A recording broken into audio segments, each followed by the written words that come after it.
Hi everybody, Kiana Kitty here, meow, and welcome back to my channel. Today I'm going to be showing you guys how I made my Himiko toga wig from My Hero Academia.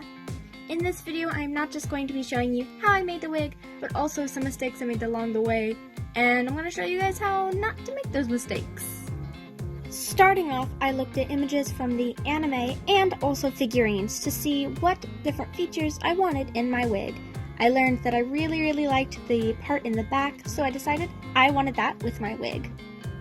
I looked at a lot of Himiko toga wigs on Amazon, but none of them had that part I wanted, and that's when I learned I had to make the part myself.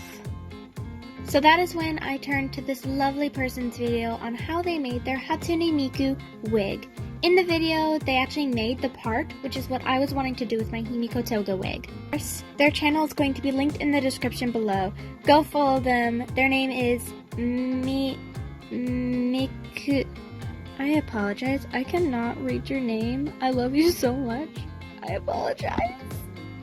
Anyway, now it was time to choose a wig. I got this wig, and in my opinion, this is where my first mistake came in. If you look, it is not entirely even, which made what I wanted to do with it later a lot more difficult than it needed to be. So I do suggest this wig. It is longer and it is all even. Both will be linked in the description down below.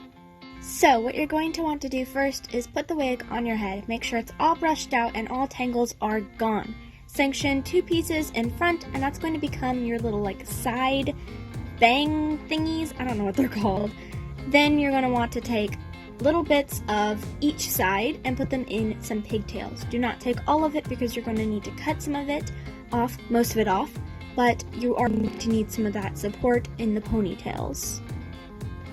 Then just start cutting. I suggest cutting as close as you can to the actual wig thing that stays on your head. Leave some at the very bottom because that's going to be kind of like your wifties at the bottom, if that makes sense. Then you're going to take your hot glue gun and start taking the wefts that you just cut off and start re-gluing them on. You're going to need to glue in probably 2 spots. I suggest where going to be the part is going to be kind of halfway through, and then you're also going to want to glue it onto the little hair tie. You are going to want some hair ties that you're going to have to sacrifice. Now, it is looking a little bit messy, and that is where another one of my mistakes came in. As you can see, there's a bunch of different types of glue used. I used fabric glue, which is what the white is. I used regular glue, which is kind of clear, which you can't really see. I also used some kind of wood hot glue, which is kind of a yellowish color, which caused the back to look really messy, and this is probably one of my biggest regrets because I just wish I got more glue. Solid glue, or yeah, just clear glued. So for this project, I definitely do suggest clear glue. You're gonna want that.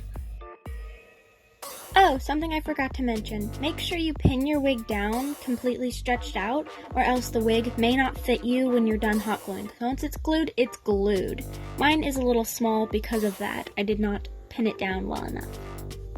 Next up are the buns. Now this is where my fourth mistake? I don't know, I lost count at this point. I used 2 different type of foam balls. I used a smooth one and a more scratchier one. Now here is where the mistake kind of worked out. The scratchier one, I do suggest. It was easier to cut into and glue everything down around. So truly do suggest the more scratchier one. I also painted the scratchier one, which made it also look better versus the non-painted one. Next up, you're going to want to cut the foam balls a little bit less than half. Make sure they're even or else it's going to look really weird. Then start taking strips of hair and glue them to the bottom cut side and start weaving it across. Make sure the foam ball is completely covered with hair. You do not want any visible patches. Once you have that completely covered, take shorter bits of hair and glue them again to the bottom side. That's going to be the spiky stuff she has sticking out of her buns. Once you have the buns completely finished, the little ponytails we have sectioned, make sure you cut off any of the excess hair or else the buns are not going to fit. Then put a lot of hot glue, you do not want this thing to go, in the center. Make sure you have a little carving out, and then you're going to stick it on. then you're gonna have to hot glue the edges and also stick it down. Make sure you apply a lot of force onto this. You do not want those buns going anywhere. All you have to do after that is just cut the bangs. Then your Himiko toga wig is completely finished. Thank you so much for watching. I hope this tutorial was helpful for you. Let me know if there's any other characters or tutorials you guys want to see in the future. Please like and subscribe. Link down in the description to everything that I talked about in this video, and also my Amazon wish list is there too. Thank you for watching. I love you all. Bye bye. Meow.